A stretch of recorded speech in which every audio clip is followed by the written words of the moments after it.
कमर का दर्द खास करें आज के यंगस्टर में, खास करके चाहे वो लड़का हो या लड़की हो, उसमें बहुत कॉमन होता है।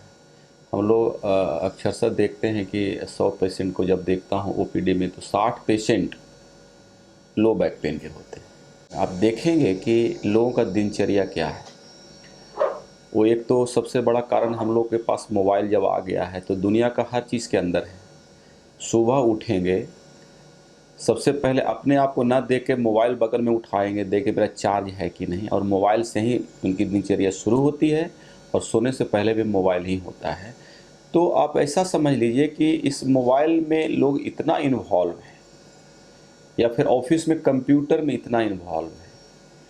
मतलब एक एक्सटर्नल जो दुनिया पहले हम लोग के समय में 20-25 साल पहले जो था, एक नया चीज़ आया है, लाइफ स्टाइल को पूरे चेंज कर दिया है, जिसमें फिजिकल एक्टिविटी नाम की चीज़ नहीं रह गई। और ख़ास करके अभी देखते होंगे कि लोग कितना अपने जॉब के प्रति उत्सुक है, कि लोग बहुत ही मेहनत कर रहा है, लेकिन कहीं ना कहीं इसके पीछे उसका स्वास्थ्य पीछे छूट गया है।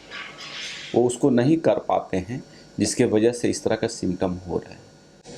तो ये लो बैक पेन कॉमन है, ख़ास करके यंगस्टर में। जो मैंने बताया ये रीज़न है। मिडिल एज में और ओल्ड एज में इसके अलग रीज़न है। खास करके ओल्ड रीजन में आप देखें, कमर का दर्द का कारण ये नहीं है, क्योंकि उनकी एक्टिविटी उतनी नहीं होती है, लेकिन उनका शरीर जो बचपन में था, बुढ़ापे में वो नहीं है। खास करके 60-65 के बाद के जो स्पाइन है, उसको देखेंगे सारे डिजेनरेटिव चेंजेज आ जाते हैं, ऑस्टियोफाइट्स बन जाते हैं। जो आगे का स्पाइन का जो सपोर्ट होता है, एंटीरियर लॉन्गिट्यूडिनल लिगामेंट, वो फ्यूज कर जाता है, कैल्सिफाइड हो जाता है। पोस्टीरियर लॉन्गिट्यूडिनल कैल्सिफाइड होता है, ऑस्टियोफाइट्स बन जाते हैं मार्जिन पर, डिस्क श्रिंक कर जाता है। तो ये सारी चीज़ें डिजेनरेटिव प्रोसेस से, एजिंग प्रोसेस है, उसको आप रोक नहीं सकते हैं। उसको हम लोग डिलेट कर सकते हैं, बचा सकते हैं, कुछ एक्सरसाइज के माध्यम से, कुछ पौष्टिक आहार के माध्यम से। तो इन एज ए होल मैं एक कहना चाहूँगा कि लो बैक पेन अपने आप में कोई बड़ी समस्या नहीं है, अगर उसको अपने शरीर के लिए कम से कम सप्ताह में 5 दिन भी अगर आधा घंटा 25 मिनट अगर अपने लिए एक्सरसाइज करते हैं, नंबर 1।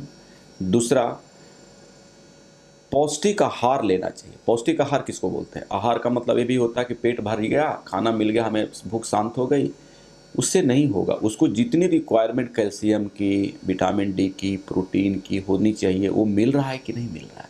आप खाना क्या खाते हैं, इसका इवैल्यूएशन होना चाहिए कि हमें जो डेली नीड है, जिस तरह के हम कार्य करते हैं, उसके अनुसार मेरा खाना है कि नहीं। अगर वो खाना आप खा पा रहे हैं, प्रॉपर एक्सरसाइज कर रहे हैं, तो हम समझते हैं इसकी समस्या, आपकी 80% समस्या सॉल्व हो जाएगी। तीसरी बात, अगर कोई प्रॉब्लम एक्चुअल में है जिसकी डायग्नोसिस है, तो बात बदल जाती है, उसकी ट्रीटमेंट करेंगे, आप ठीक हो जाएंगे। इसके बावजूद भी अभी लगता है कि आपको इसकी ज़रूरत है कहीं कंसल्टेशन करने की, तो ज़रूर कराएं एक्सपर्ट से, और आपके उनके अनुसार, आपको सजेशन के अनुसार से कोई दवा लेनी चाहिए। आज आप लोग देखते होंगे, एक और बात करना चाहते हैं कमर के दर्द के सिलसिले में, कि बहुत सारे शहरों में देखेंगे बहुत सारे जिम खुल गए हैं। जिम क्या होता है? जिम का मतलब होता है बॉडी को हम लोग बनाना, बॉडी बिल्डअप। आजकल यंगस्टर में बहुत फैशन हो गया, कोई सिनेमा में कोई 6 पैक दिखाता है तो उसको लगता है कि हमें भी होना चाहिए। अच्छी बात है, होना चाहिए, लेकिन सबसे बड़ी जो प्रॉब्लम है, जिम में जो जाते हैं उनको ये जानना चाहिए कि उनकी इंडिविजुअल शरीर कितनी कैपेसिटी सहने की क्षमता रखती है। तो इस तरह के चीज़ को आप करेंगे तो निश्चित तौर पे ये लो बैक की समस्या दूर होगी, और ये बहुत ज़्यादा समस्या वाली चीज़ नहीं है। ज़रूर ज़्यादा संख्या में है, लेकिन अगर प्रॉपर वे में अगर इसका ट्रीटमेंट और सजेशन दिया जाए तो ठीक हो सकता है, और इसमें कोई बड़ी समस्या नहीं है।